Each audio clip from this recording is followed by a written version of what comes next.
learned how to create a line plot and how to interpret, the basic data in a line plot. Today, though, we're going to take a closer look at all the information we can get from a line plot. It's more than just simply knowing the frequency at which something occurred. You can actually learn quite a bit more from them. So let's go ahead. I have a line plot here. It's labeled the distance that students hiked in miles. Now don't be too, concerned. I know there's fractions here, but we've learned fractions already this year, and they do all have a common denominator, so that's good. And so we're going to look at a couple different questions using this data. So before we actually look at this question, I want to take a second and, just look at some basic data from the line plot. So no one hiked 0 miles, so that's good. No one hiked 1/8 of a mile. One person did hike 2/8 of a mile. I can see that most of the people hiked 3/8, and there were some that hiked here. No one did 6/8 or 7/8, and this one here obviously would represent 1 whole mile, and 3 people hiked that amount.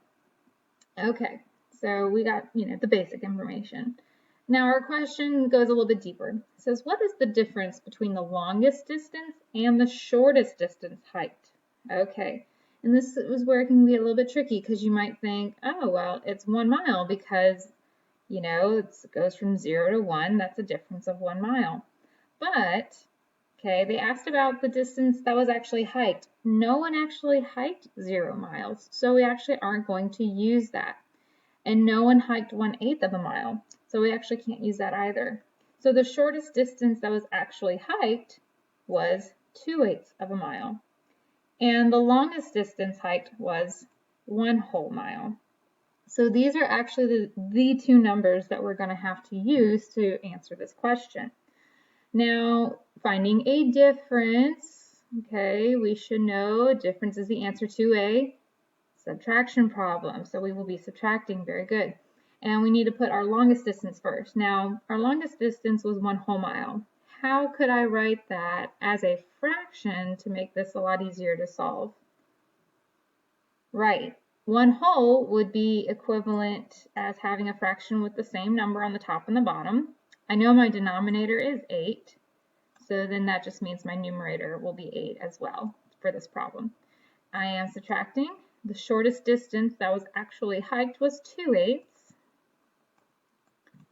So if I just subtract these two amounts, 8/8 minus 2/8 is 6/8.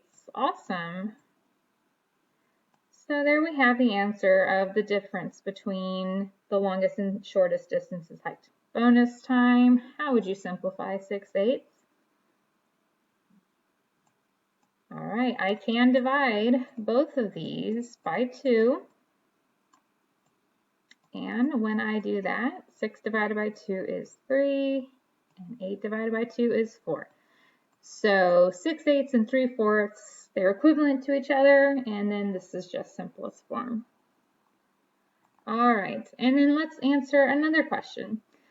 It says, how many students hiked more than half a mile? You're probably thinking, well, they didn't, there's no 1/2 up here, but we did learn, equivalent fractions earlier this year.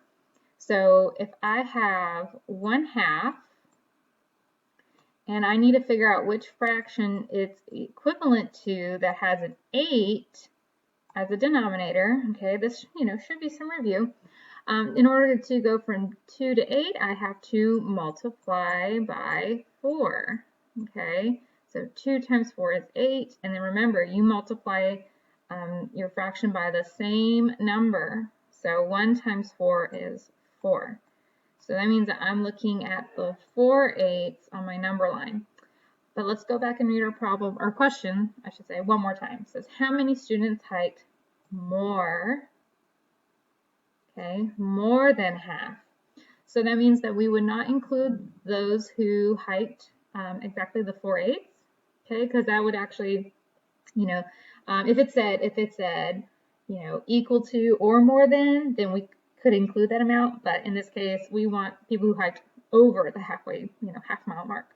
So how we solve problems like this is, we wouldn't just say, oh, well, 5/8 is more than half, and 3 people hiked that amount, so the answer is 3. Because there's actually other people who also hiked more than 1/2. So what we actually need to do, I'm going to change my color real fast, is we need to look at all of this data here. These are all measurements that are more than half of a mile. So we need to look at the data points for all of those. All right, so we actually don't have anyone who did 6 or 7/8, so there's no data there. However, we had 3 who hiked 5/8, which is more than half, and we had 3 who hiked 1 whole mile, which is definitely more than half. So the correct answer for this problem would have been 6. 6 students hiked more than half a mile. All right. And if we, were asked the opposite, if we were asked, how many students hiked less than half a mile, then we would just have to look at the other end of the spectrum, and we would have to look at these numbers here. Okay. And then we would have to add those amounts. So 1, 2, 3, 4, 5 hiked less than half a mile. So here, we were just taking a closer look at our line plots and figuring, there's actually a lot more information that we can gather other than just the frequency of an event. Those are kind of the basic questions, like which distance was hiked the most? Okay, well, 3/8. We can go a lot deeper than that. And so for your activity today, there's actually, I tried to tie it into science a little bit, and there's a really cool butterfly line plot activity for you to do. And so that's it for today. I'll see you later. Bye.